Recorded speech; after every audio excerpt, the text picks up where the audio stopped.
Okay, hi, I'm Tom Abba. I'm Associate Head of Department for Research and Scholarship in Art and Design and need a shorter job title. What art might be in Bristol is a sense of the playful, of looking for something that's not autocratically dictated, that bubbles up from the city itself. So without a doubt, you've got, and I know full well there are graffiti tours of Bristol that people look for that Upfest is a huge thing, that looking around the kind of the fabric of the city, that's a huge part of how it makes its name. But I think more broadly than that, there is a real sense of playfulness in technology, art, how it relates to ordinary people. An acceptance and a willingness to embrace art is something that makes Bristol interesting. Street art was something that was emerging in Bristol when I moved here. I moved here in 1992 for university, and Banksy wasn't Banksy at that point. Banksy emerges in the 1990s, probably late 1990s, as a kind of figure. It was certainly making work when I was a student here. I think, but for someone younger, someone moving in more recently, people who've lived here their entire lives, street art may be much more bound up in that. On the one hand, there is a hierarchy to galleries. There's a hierarchy to being in a gallery, for your work being recognised as significant. And that hierarchy is completely undermined by what we're talking about in street art. There are still permissions, there is still a degree of gatekeepering going on, and in fact there's a really high degree of gatekeepering going on. And it would be naive of me to argue that street art is somehow more democratic. Absolutely not. But what it does have is a sense of permission.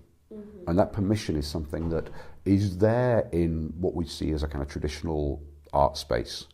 But it's a tradition that, in terms of street art, is maybe a little more porous, there is a little more ability for people to come through and for voices to emerge, whereas there is this kind of, the sort of Will Gompert's BBC, Jonathan Jones and The Guardian sense of art being art.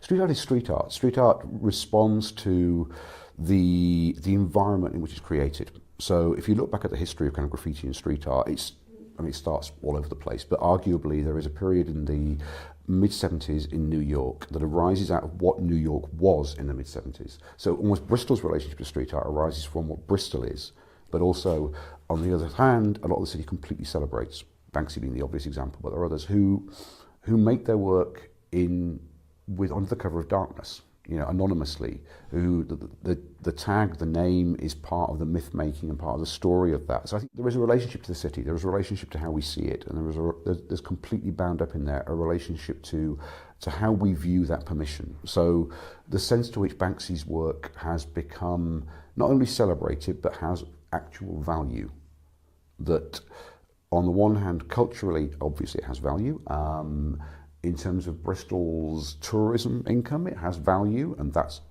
we can't ignore that. That's bound up in all of this. But the work itself has value. That people will sell on pieces of wall that have a Banksy on them. Bristol as Bristol is complicated.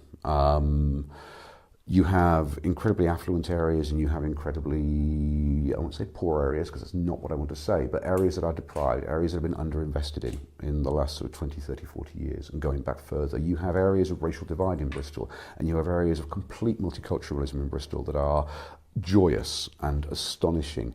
And in that respect, it's almost completely to be expected that we have a flourishing street art scene. But it's a street art scene that you don't see in Clifton. You see it in Stokes Croft, you see it in Easton, you see it in Bedminster and Southville.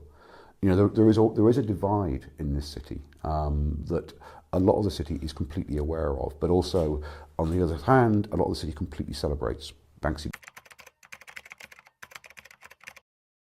Look at Banksy and say, those are incredibly naive, incredibly simplistic works of art, but they strike a chord. Banksy has cultural significance in terms of the ongoing secrecy, the ongoing, the ability to kind of turn up and make a piece of work and then vanish. And that myth, that sense of there is a layer of unknownness, is completely wrapped up in who Banksy is and how that works. The fact that he arose in Bristol and Bristol still sees him as, the favourite son. Banksy is a myth. Banksy, the power, the significance, that artist's ability to make the work and to carry on making the work is a kind of perpetuation of a story. And that to me is really interesting, and almost far more interesting than the art itself.